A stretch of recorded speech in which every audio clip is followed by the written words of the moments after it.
How you doing? I'm Louis Gamino with Enviroscape LA. We're here at another native garden, new installation in the South Bay. And let's do a quick little walkthrough as far as components of a successful landscape.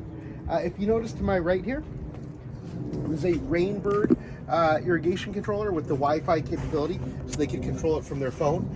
It also is wired up for a wireless weather sensor.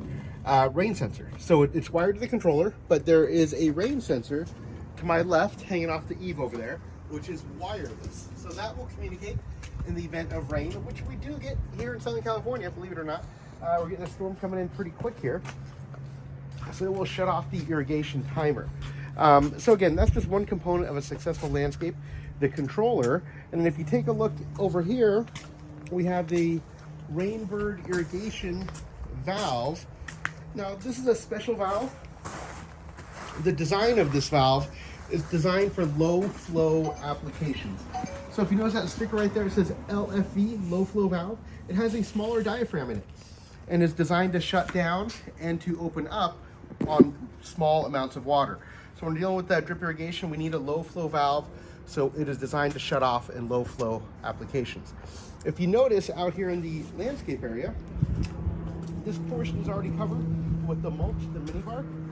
The portion over here is going to get covered with the mini bark. So if you notice, the drip lines are spaced about every 12 inches or so. On the bottom half, it's a little bit farther away because we are on a slope, so that water is going to mitigate down towards the bottom there. But we are using the Rainbird drip tubing with the copper shield drip technology to prevent root intrusion without the harmful use of an herbicide. These are 0.6 gallon per hour emitters every 12 inches, so they will allow for uniform distribution of water throughout the entire soil area. So we don't just irrigate the root ball of the plant, but we irrigate the entire soil surface, which again mimics rainfall. It doesn't just rain, or plants just don't get water on the immediate root ball, but the entire area throughout. So we have that California sunflower right there. It's a native. It's going to get water throughout the entire soil profile. We have some mully grass, some limas, a couple different salvias that are native here as well, buckwheat. I'll just kind of walk the property here. The design here, it's very in tune with the homeowner, where he's going to have access throughout to walk this DG path. We have a native tree here. This is our red bud. Coming up here, we'll take that tag off there so they don't have to look at that. But it's going to develop, it is deciduous, so it'll develop a canopy here and leaf out here as soon as spring comes in. But it kind of goes throughout the yard here. We have some pigeon point, some ground cover on the street side there. It's going to provide a nice ground cover for the homeowner. We have a Salvia apiana, a white sage, that's a native there as well.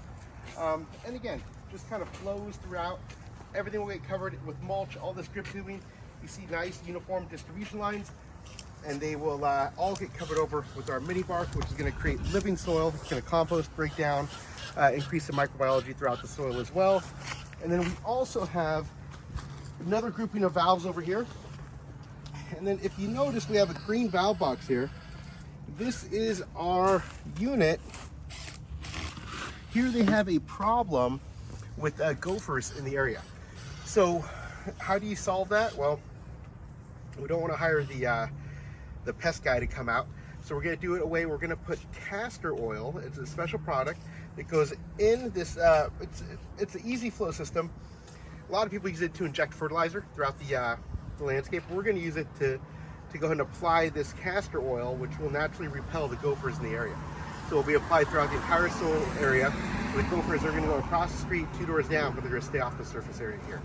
So just another tip, all these things make a successful landscape. When you think sustainability, think Enviroscape LA.